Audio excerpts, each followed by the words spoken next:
మధ్యాహ్నం అయ్యేటప్పటికి ఆవులు పాలిచ్చాయి. ఆ పాలు తీసి పిల్లవాడు గుడి కట్టి ఆ ఇసుకలింగానికి పూజ చేస్తున్నాడు. ఇది చూశాడు తండ్రి.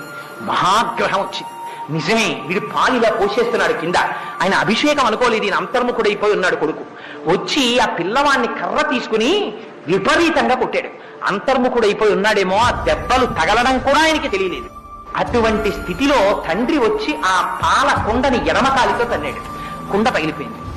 అదే ఏమిరా కుండ పగిలింది అని ఇలా చూశాడు. తండ్రి నిలబడున్నాడు. అపారమైన కోపం వచ్చింది కొడుక్కి. శివాభిషేకం చేస్తున్న ఆవు పాల కుండని తన్నావు అని గొడ్డలి తీసి తండ్రి కాళ్ళ మీదకి విసిరాడు. తండ్రి 2 కాళ్ళు తెగిపోయి ఆ ఇసుకలో పడి రక్తం వరదలై పారి ఏడ్చి మరణించాడు.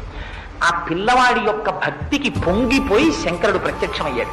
ప్రత్యక్షమై, విచార శర్మ, నా కోసం ఆవు పాలతో ఇంత తాదాత్మ్యంతో అభిషేకం చేశావు కనుక నేను భోజనం చేసిన తరువాత మిగిలిన పదార్థాలు నా కొడుకులు కూడా ముట్టుకోవడానికి వీల్లేదు, నువ్వు తినాలి. నీకు చూపించి నువ్వు తినేసిన తర్వాత నువ్వు తీసుకెళ్ళమని అనుగ్రహిస్తేనే వాళ్ళు తీసుకోవాలి. అందుకని నీకు వరమిస్తున్నానన్నాడు. ఇవాళకి మనం శివాలయంలో ఏమిటో తెలుసా అండి, చిటికెల చండీశ్వరుడు అని పేరు ఆయనకి.